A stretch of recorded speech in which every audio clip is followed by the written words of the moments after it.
வணக்கம். இன்றைக்கி கிட்டு சமையலில் ரொம்ப ருசியான ஒரு மோர் குழம்பு எப்படி பண்ணுறதுன்னு பார்க்கலாம்.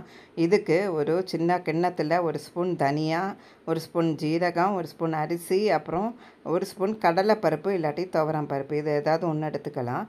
எடுத்து கம்மியாக தண்ணி விட்டு ஒரு 30 நிமிஷம் ஊற வச்சிடணும். தேங்காய் ஒரு கைப்பிடி அளவுக்கு வேணும். 4-5 பச்சை மிளகா வேணும்.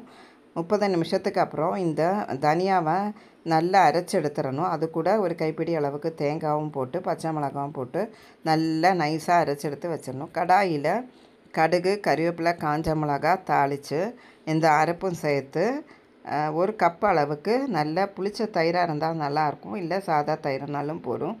அதுவும் சேர்த்து நல்லா மிக்ஸ் பண்ணிவிட்டு ஆஃப் பண்ணிடணும். ரொம்ப திளைக்க விடக்கூடாது. உப்பு சேர்த்து மஞ்சத்தூளும் சேர்த்து ஆஃப் பண்ணி எடுத்துடணும். இதுக்கு சேனக்கிழங்கு ஃப்ரை இன்றைக்கி நான் பண்ணியிருக்கேன். இது நல்ல ருசியான ஒரு காம்பினேஷன் எங்களோட லஞ்சுக்கு. ஸோ கண்டிப்பாக நீங்களும் இந்த சேனக்கிழங்கு ஃப்ரையும் மோர் குழம்பும் சாதமும் பண்ணி லஞ்சு பண்ணி பாருங்கள். பார்த்துட்டு என்னோடய கமெண்ட்ஸில் சொல்லுங்கள் பிடிச்சிருக்கான்னு. தேங்க்ஸ் ஃபார் வாட்சிங் திஸ் வீடியோ.